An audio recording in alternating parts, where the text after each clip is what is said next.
Hello, ladies and gentlemen, and welcome to Nihilist Wrestling Episode 10. I am your host, Ash Manson. We're on a little bit of a weird schedule here in May. It's been a really busy month, and it will continue to be through the rest of May. I was at Welcome to Rockville last weekend. I know a lot of our favorite wrestlers were there as well. I saw a couple of them while I was there, and I will be visiting my home state of Minnesota. Go Wolves! Next week. So again, our schedule is going to be a little bit weird for May, but in June we're going to get back to a little bit more consistency, a little bit more of a steady schedule. Speaking of my home state of Minnesota, a lot has happened since episode 9, including the announcement of the location for WrestleMania 41. It will not be in my home state, it will instead be in Las Vegas. I think that is a massive L for WWE, but I'm just speaking to my personal bias. I know Vegas is a destination that a lot of people would like to go to. There's a lot of stuff there, but Minnesota and Minneapolis, it just has such a rich wrestling tradition. I think it's really lame that they're snubbing Minnesota again. But we got plenty of other things to talk about. There has been backlash since our last episode. There have been a couple Raws. There's been a lot of wrestling. We're going to get into AEW Double or Nothing. And also I have to note that the YouTube algorithm has been suggesting my content a little bit more to some random people. So if you are new here, hello. I am Ash Manson. We're doing this show, Nihilist Wrestling. We're doing it roughly about every week or so. The reason I call it Nihilist Wrestling is because I am in fact a nihilist. And I know you hear that term, it's normally, I think people have bastardized that term. It's normally used in a political context with some negative connotations. All a nihilist really is somebody who does not believe that life has an objective meaning. And the reason I call my show Nihilist Wrestling is because when you don't believe that there is, a larger meaning to life, you need to cling to certain passions that give you at least a sense of meaning. And my two main passions in life are heavy metal, and you can hear a little small clip of my band Forest of the Witch in the intro and outro to this show, and pro wrestling. So this show leads with love for pro wrestling. I like to say that nobody hates pro wrestling more than pro wrestling fans. There's so much toxic stuff on the internet, and while I will have, negative opinions about certain things related to pro wrestling, I just want you to know that this show always leads with love for pro wrestling. I'd like to create a safe community where people feel comfortable expressing their love for pro wrestling. With that being said, we are anti-hate of any kind in this community. We are against racism, sexism, homophobia, transphobia, all that. I know it's crazy that you have to say that, but with this crazy social and political climate, I just need to make it explicitly clear that this community is for everyone, and we are going to be talking about our love for pro wrestling. So if that sounds like something you're into, I'd appreciate if you would hit like, give me a subscribe, and yeah, let's talk about some wrestling. So with that being said, let's get into some WWE related stuff. Backlash was, in my opinion, a good show, but very skippable. What I mean by that is, this is the opinion I have of, TNA and Ring of Honor's weekly shows. I put them on, and I enjoy it while I'm watching it, but if I didn't watch it, I didn't really feel like I would be missing a whole lot. Everyone say hello to my cat Zoe, just barely out of frame. She will be making occasional appearances, hopefully. Anyway, I was saying this going into Backlash. WWE had so many title changes recently that they couldn't really do a whole lot in terms of title changes for Backlash because he really wanted to establish her new champions, right? So you knew that Jey Uso was not going to beat Damian Priest. You knew that AJ Styles was not going to beat Cody Rhodes. It was cool to see Bianca Belair and Jade Cargill capture the WWE Women's Tag Team Champions, but more than anything, the show was a novelty to the French crowd that doesn't get wrestling pay-per-views. The crowd was absolutely wild. There were times where it kind of felt like, if you're watching a football game, for example, and the crowd's doing the wave, and it just kind of, to me, conveys disinterest in the show, or either that, or it's more about getting themselves over than getting the show over.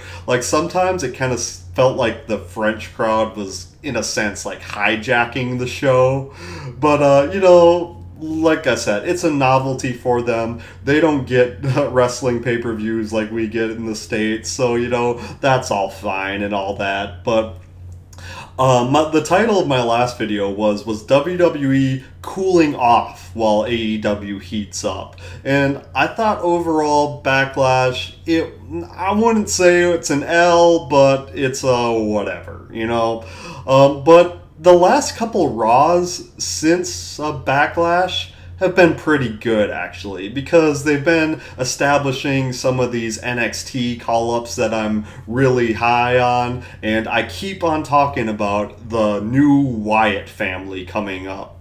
And there's just one little thing. I know people are loving this, and it is absolutely, I just got done saying that I'm going to lead with love, and I'm just not trying to, be the turd in the punch bowl here, but Jey Uso's little, I called it fire eating, where they dim the lights and the people make their fireflies by putting their phone lights on and then do the yeet, this thing.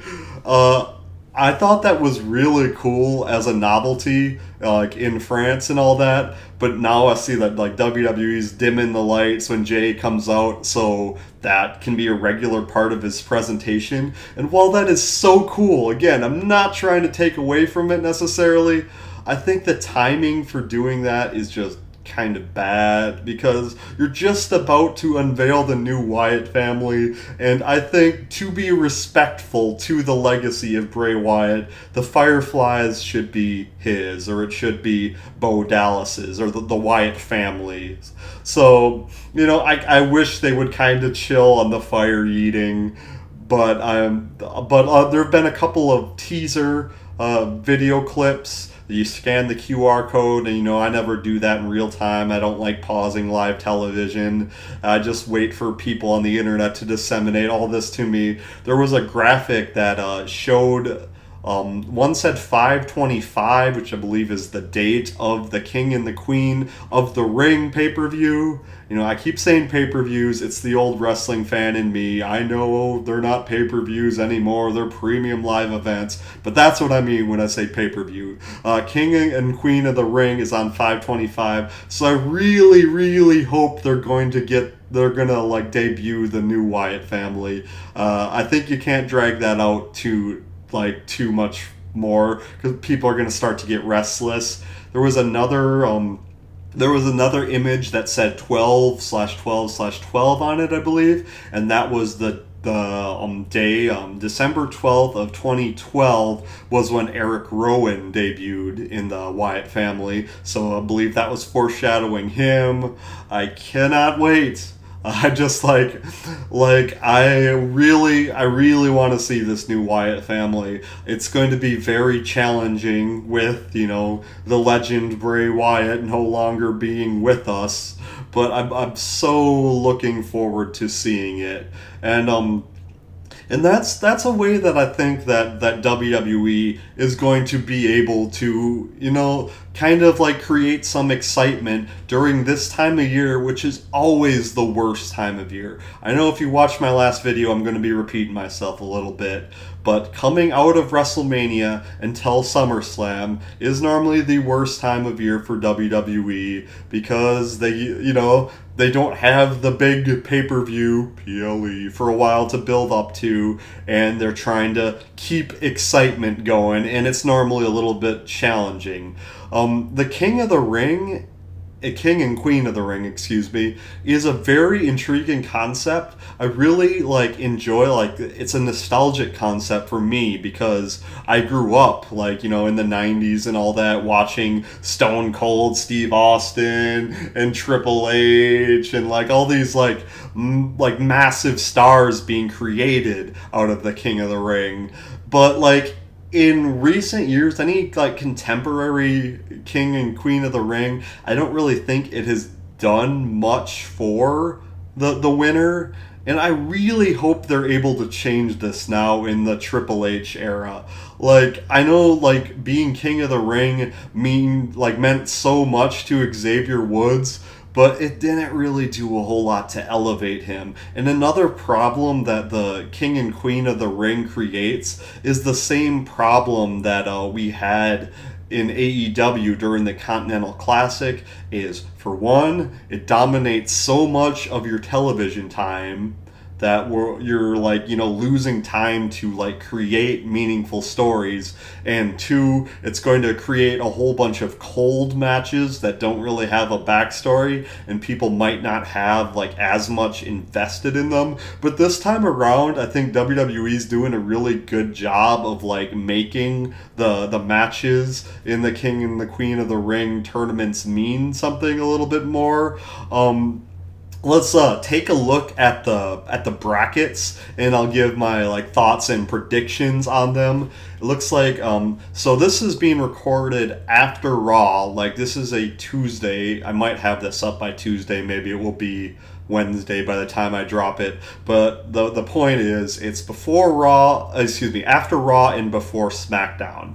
So as it stands, the King of the Ring brackets have on the Raw side Gunther versus Jey Uso, and on the SmackDown side we still have Randy Orton versus Carmelo Hayes and Tama Tonga versus LA Knight. I'm gonna upset some people again. I already criticized Jey Uso once. I know a lot of people are Jey's so popular, strap the rocket to him. You know what, I think Jey is going to be more meaningfully used as a part of the Bloodline Civil War going forward. Sure, you can strap the rocket to him, have him win King of the Ring, but then what? Are you going to have him... he's not going to face Sami Zayn for the Intercontinental Championship, I don't think. That would be some babyface on babyface action. There's definitely a story there with, the bloodline and all that. But he already had his match against Damian Priest. So I think, I don't know. I don't think it's the time for Jey Uso to win King of the Ring. I think you take the equity that Jey has built up and you make it increase the value of the Bloodline Civil War program. I know some people aren't going to want to hear that, but I absolutely think that Gunther should win that match. And I guess getting a little ahead of myself, I think Gunther should win this entire tournament. I would actually, personally, if I was to have my preference, it would maybe be Carmelo Hayes over Gunther, but I'm trying to think from more of a logical standpoint. Let's get going on the SmackDown side of things. We have Randy Orton versus Carmelo Hayes. I would love to see Melo win. Melo's my guy. I don't see it happening. Orton's going to win that one match, and then we're going to have Tama Tonga versus LA Knight, and I'm going to assume that Tama Tonga wins, and there's probably going to be some sort of interference to make, stop it from hurting LA Knight too badly. So then we have, stipulating that you have Gunther as the as a finalist, and then you have either Orton or Tama Tonga. I do believe that Orton is going to win that one, setting up a Gunther versus Orton finals, in which I think that Gunther will and should win. I think just being the king of the ring just suits his character a lot. Just that kind of the dominance that Gunther has. I think it would mean the most on him. It would be the next logical step. You're not going to make him world heavyweight champion just yet because Priest just became champion. So the next rung on the ladder of Gunther's ascension is going to be King of the Ring. On the Queen of the Ring side, I'm not as confident in my predictions here. I think my prediction is that Tiffany Stratton is going to win it all. Although I would love to see Lyra Valkyria take it. I guess my predictions are well, let's first get into... Hi, Zoe.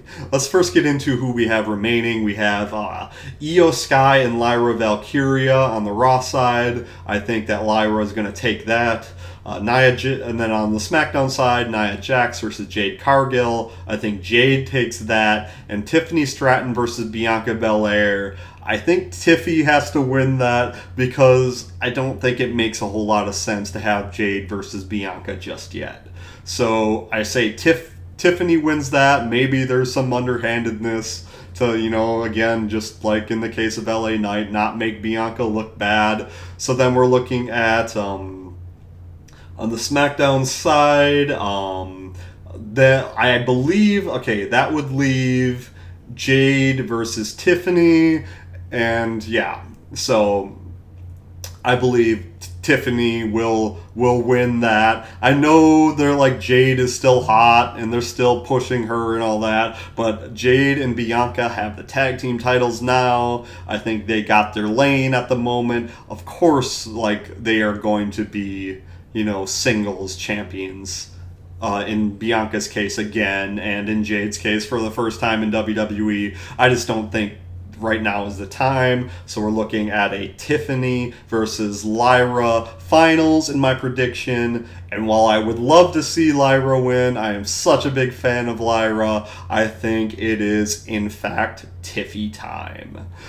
So that actually if they can really put some shine on the winners of these tournaments, I think that that will be great. I would like to see this be meaningful. I want if my predictions of Gunther and Tiffany winning the tournaments are correct, I hope it is a meaningful step in their ascension, because of course both of them are going to be world champions. But yeah, that's about all I have to say. I don't think I guess I'll briefly touch on Cody Rhodes versus Logan Paul. I mean, that's it's a novelty match, right? We're going to have Cody defend his title successfully against Logan Paul. Logan's a big star. It's just kind of building Cody as a champion. So yeah, that's about all we're going to talk about WWE related. I know there's so many more things that we can touch on, but I want to get into AEW on the road to Double or Nothing. So let's get into that. I think AEW Double or Nothing is going to be awesome. And listen, AEW has been putting on week to week very, very solid television shows. I know they're if you read people's opinions on the internet, they think AEW's falling apart and their company is failing and they're going to be out of business in a couple of years. And all these people are absolutely full of crap. There's a lot, I said last week, wrestling fans, especially on the internet, have a herd mentality, and right now the popular sentiment is AEW bad. But if you're watching the program and you are open to the idea of enjoying it, I think you are going to enjoy it. If you have your mind made up, whatever. You can't tell you any different. But I think AEW is doing a great job right now. I think they're putting on some great shows week to week, but AEW just, like, they are the kings of pay-per-views. Like, every time AEW puts on a pay-per-view, it's an automatic order from me because I'm just accustomed to them knocking it out of the park every time. And there's a lot to look forward to on Double or Nothing. There's going to be an Anarchy in the Arena match with the Elite, which is the Young Bucks of Matthew and Nicholas Jackson, Scapegoat Jack Perry, and the Rainmaker Kazuchika Okada versus Team AEW, which is FTR, Dax Harwood, Cash Wheeler, Eddie Kingston, and Bryan Danielson. It's going to be a hell of a match. It's going to be very entertaining, although I hope that it's a vessel to put the Elite over as monster heels, because I think that's just a great story going on right now with the power struggle between the Elite and Tony Khan and Kenny Omega, and the Elite kind of, in a way, give me like a contemporary NWO with Eric Bischoff on their side kind of vibe. Like, they got all the power, they're dastardly heels, but they're kind of cool too. Like, I'm very much looking forward to that match, but I think the Elite absolutely have to win that one, in my opinion. Then there's what is most likely going to be the main event of the show is Mercedes Moné versus Willow Nightingale, and I like this match for a lot of reasons, not just because there is a lot of history between Mercedes and Willow, but because I do think Mercedes will and should win this one. And when she does, it's going to put a lot of shine on the TBS Championship. And of course, that is like a title that is historically has been defended frequently on television. It is kind of like a television title of sorts. And Mercedes is like, she can absolutely go. As I've said many times, she's a wrestler's wrestler. So I'm looking forward to that one. I'm really looking forward to Mercedes getting to work here in AEW. She's never been particularly strong as far as promos go. She's not bad, but that's not where she makes her money. I'm a pun slightly intended. It's when the bell rings. That's where Mercedes' bread is buttered. So looking forward to finally seeing her in action. And then there is the world title match. Swerve Strickland versus Christian Cage. You know that Christian is not going to win this match, but you also know that the build up to this and the match itself is going to be absolutely incredible. Christian is he's in the conversation for the most underrated wrestler of all time, just as far as his work rate, his psychology, and most importantly, his mind for the business. I said this last week, when you hear Christian's music hit, you know that shit is about to go down. He's going to say some offensive stuff. It is going to be glorious. Of course, this is all a vessel to put Swerve over as a strong champion. He is going to defeat the veteran. You know what's going to happen, but I still very much look forward to seeing it.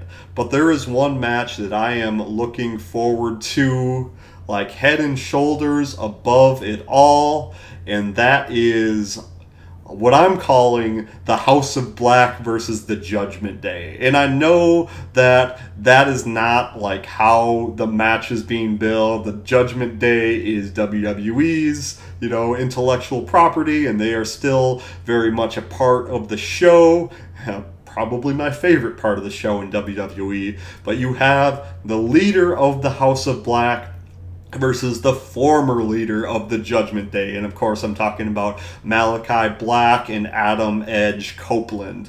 I'm so intrigued by this match for many reasons. And it's because, both of them are darker figures. I mean, Adam is a more like sanitized version of dark. He's more of kind of like an alt metal kind of guy. But like you might say that to speak in, since I'm such a heavy metal guy, like Adam has more of a kind of modern rock new metal aesthetic, whereas Malakai Black's more of like a black death metal aesthetic. But they both of their personas have darker characteristics, and both of them like started to do some great things in WWE, but just felt a little restrained. And this is not to undermine Edge's career in WWE, which was phenomenal, but I'm talking specifically about Edge's time with the Judgment Day, because it really seemed like he was starting to like sink his teeth in, and he will say this too. But they're like, what? Cody Rhodes got hurt and Randy Orton got hurt, and oh no, they needed a baby face, so let's have the Judgment Day randomly throw Edge out of the group way too soon. That was apparently supposed to happen a year after it. Edge was just starting to sink his teeth into this darker character. And, he started off like shortly after joining the WWF, Edge would join the Brood, and he would be, that dark vampire-like character. He went from like the Enigma to a vampire, and he has like, paid tribute to his old persona many times in the past. But man, that character he was starting to portray in the Judgment Day, I just wanted more of that, and WWE killed it, and that sucks. To that note, like when Edge came out at WrestleMania 39 and they put Brood Edge on the graphic, like he wanted Gangrel to come with him, and WWE shut him down because they said nobody remembers. So we remember Brood Edge. We know he is capable of being that dark, sadistic son of a bitch, and that's exactly who Malakai Black is trying to drag out of Adam Copeland. Will Adam end up joining the House of Black? I don't think so. Part of me would absolutely love to see that, but I just want to see like Brood Edge. I want to see Judgment Day Edge. I want to see that dark, sadistic motherfucker. Like, we've seen the rated R superstar as is for long enough, and he's phenomenal at doing that. But like Malakai Black is like such a detail-oriented guy. He puts so much into the stories that he's telling. He's so hands-on with his storytelling and his character development, and I know Adam Copeland is the same way. So you just know that these two, it's like, of course the match is going to be incredible, but the story, the build, I hope it's not over after this match. I believe it's like a barbed wire steel cage match or something like that. Like, the match, again, gonna be phenomenal, but it's almost secondary to this story arc that can be, like, Adam is finally, like, his chains are finally off. Maybe, like, WWE wanted him to show up, like, once every 3 months and remain a novelty act. He wants to contribute. He wants to be part of meaningful stories. Malakai Black, in my opinion, like, they did a lot of, like, vignettes and promos for him, like, in WWE, trying to develop a story, and it even seems like they're trying to develop like a kind of compelling character for him right before he was released, but they always kind of held him back. I want to see these two unrestrained. I want to see what they got. I know AEW and Tony Khan is going to let them do it. So, I am so looking forward to this. Again, as a heavy metal guy appreciates, the gothic metal subculture, I want to see these two cook. And that's probably the thing I am most excited for in wrestling right now. Malakai Black versus Adam Edge Copeland and the new Wyatt family. I want to see some dark, sadistic shit in my pro wrestling. It's just the kind of stuff that speaks to me. All right. Again, if you have gotten this far, Thank you so much for watching. I would appreciate a like and subscribe if you like what I'm doing here. And until next time, revel in what you are.